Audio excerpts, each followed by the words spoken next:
Assalamualaikum warahmatullahi wabarakatuh. Halo semuanya, perkenalkan nama saya Febreso Tomon dari 10 TCKT 1, yang dimana pada hari ini saya akan melakukan instalasi sistem operasi dan instalasi software-software yang diminta oleh klien saya. Dan untuk eh, permintaan dari klien saya, apa saja permintaan dari klien saya, itu bisa dilihat dari cuplikan video wawancara berikut. Jadi untuk PC-nya atau komputernya itu mau diapain? Windows-nya itu diperbarui, soalnya Windows-nya itu sudah terlalu Jadul. lama jadul Oh ya. iya. Terus apalagi?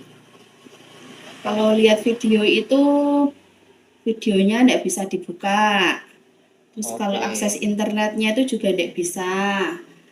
Uh, Sama media playerannya itu juga tidak bisa. Nggak bisa diakses gitu. Ya, Oke. nanti Udah fotonya itu. tolong disimpan aja. Oh, itu untuk file backupnya. Ya, Oh iya, udah. Nanti saya kerjakan. ya, terima kasih.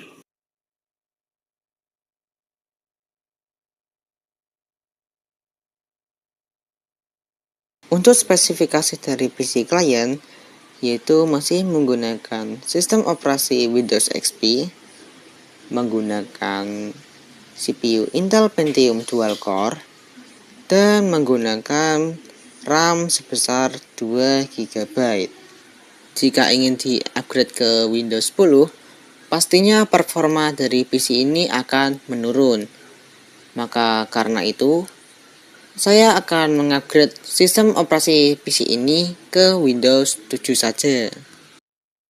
Untuk langkah selanjutnya, saya akan membackup data yang diminta oleh klien, yaitu membackup data beberapa foto yang semula itu berada di lokal disk C, dan akan saya pindah atau akan saya backup ke dalam lokal disk D di folder backup.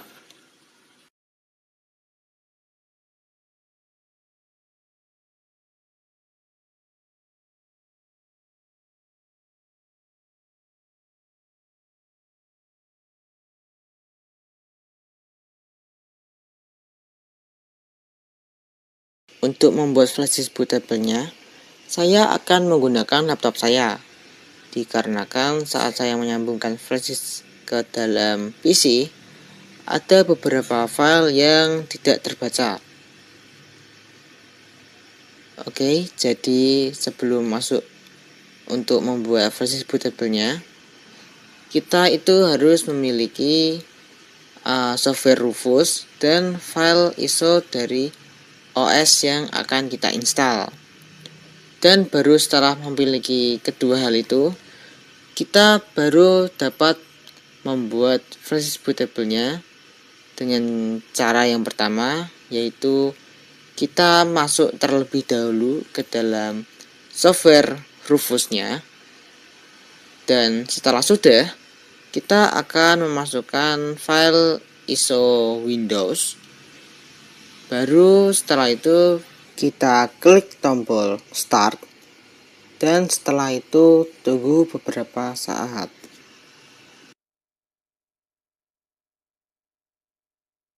Setelah berhijaunya terisi full, itu berarti flash disk sudah menjadi bootable, dan kita bisa menutup aplikasi Rufus ini.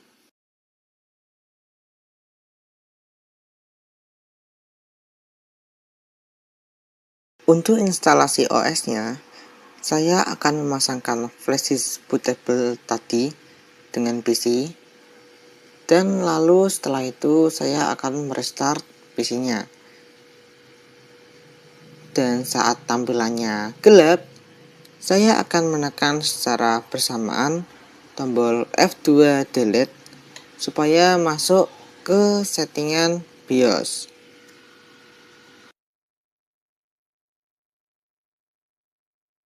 Pada tampilan BIOS, masuk ke bagian boot dengan cara menggerakkan panah pada keyboard dan ganti boot partitionnya yang semula itu HDD menjadi flash disk bootable-nya, supaya nanti saat kita melakukan instalasi OS yang akan di booting itu adalah si flash disk-nya, bukan si HDD-nya. Jika sudah, masuk ke exit dan klik yang exit and change. Lalu, tunggu beberapa saat.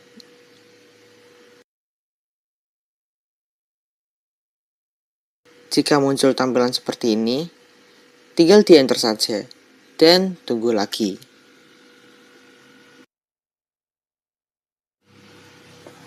Setelah muncul tampilan seperti ini, kita pilih next saja dan pilih install.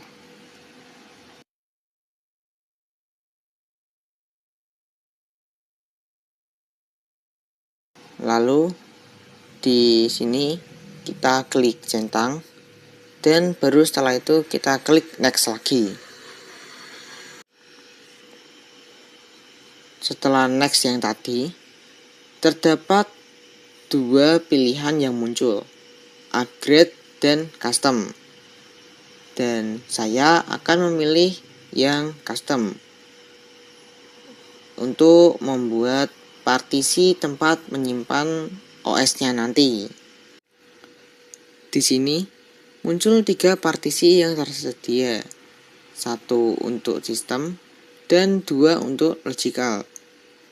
Untuk membuat partisi barunya, saya akan klik drive option untuk memunculkan bar baru seperti ini.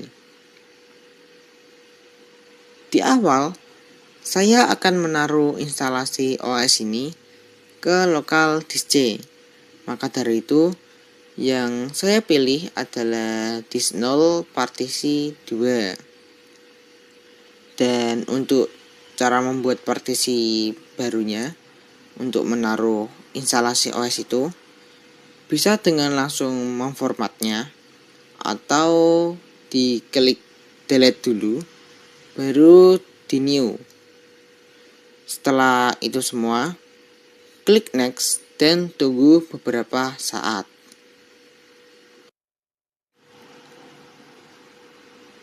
Setelah menunggu, akan muncul tampilan seperti ini, yang dimana saya diminta untuk memberi nama pada PC ini. Dan jika sudah memberi nama, klik next dan setelah itu akan muncul masukkan password. Nah, untuk password ini itu bersifat opsional, bisa dimasukkan, bisa juga tidak. Namun karena ini adalah PC klien saya, jadi saya tidak akan mengisi untuk password ini dan saya akan memilih next. Dan setelah itu akan muncul masukkan produk key. Tapi di sini saya akan skip saja karena saya tidak memilikinya. Dan jika muncul tampilan seperti ini, klik saja yang use recommended. Dan yang terakhir muncul untuk settingan jam dan waktu ya. Dan jika sudah kita atur, kita next lagi dan tunggu beberapa saat.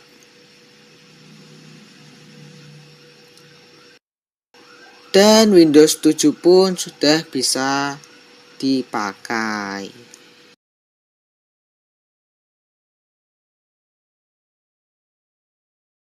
PC ini belum sepenuhnya dapat dipakai karena masih ada beberapa driver yang perlu diinstal terlebih dahulu. Untuk cara melihat driver yang belum terinstall, yaitu dengan masuk ke device manager dan lihat apakah ada driver yang terdapat peringatan seperti ini. Dan jika iya, berarti driver tersebut belum terinstall. Untuk cara installnya, saya harus mengetahui apa nama dari driver tersebut. Untuk cara mengetahui namanya, yaitu dengan klik kanan pada driver yang belum terinstall tadi, dan pilih bagian properties. Setelah masuk ke properties, klik yang bagian detail di bagian atas, dan untuk properti di bagian detail ganti menjadi hardware IDS. Jika sudah, yang paling atas itu adalah nama dari drivernya. Jika nama driver sudah ditemukan, selanjutnya yaitu menginstalnya melalui web yang bernama driverpack.io. Di sini saya menggunakan laptop karena pada PC ini masih belum dapat tersambung dengan koneksi internet. Setelah masuk ke webnya, yaitu web driverpack, klik di bagian searching dan masukkan nama dari driver yang belum terinstall tadi.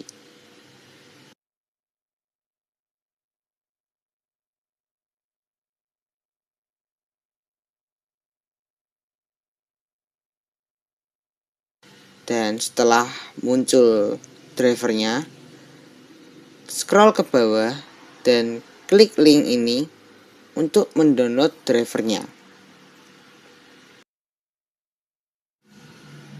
Setelah terinstall, saya sempat memindahkan filenya dari flash disk saya, dikarenakan tadi saya menggunakan laptop, ke lokal disk C di PC dalam bentuk yang sudah saya ekstrak filenya.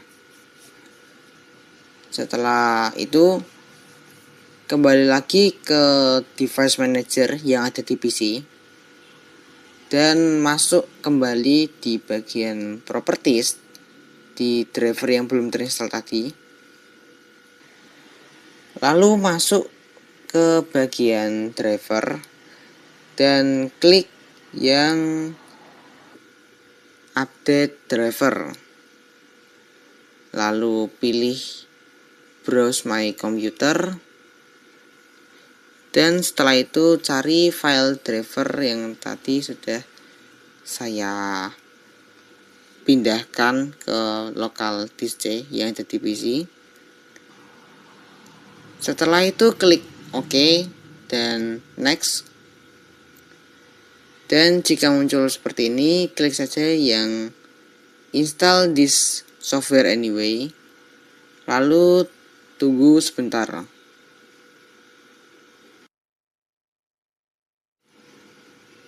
Dan jika sukses, kita close saja dan lakukan seperti itu lagi jika masih terdapat driver yang belum terinstall.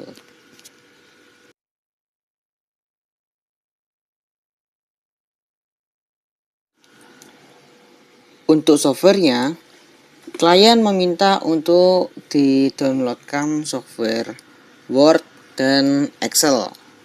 Maka dari itu, saya harus mendownload Microsoft Office terlebih dahulu.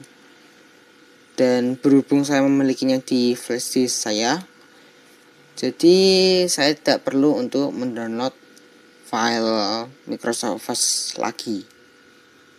Jadi untuk download Microsoft Office ini, harus saya ekstrak terlebih dahulu filenya, supaya nanti muncul folder baru seperti ini.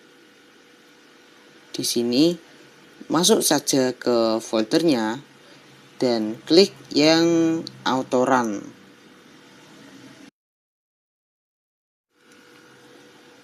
Setelah muncul seperti ini, saya akan memilih yang Word dan Excel saja, sesuai permintaan dari klien saya. Dan lalu setelah itu, saya akan klik yang bagian Start installation yang bagian paling atas yang besar itu. Lalu tunggu sampai proses downloadnya selesai.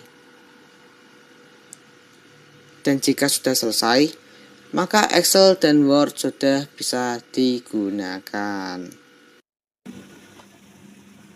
Ya. Jadi cukup begini saja dalam video proses base learning dalam tujuan untuk instalasi sistem OS dan instalasi software. Ya, jadi saya Fabrice Utomo pamit undur diri. Assalamualaikum warahmatullahi wabarakatuh.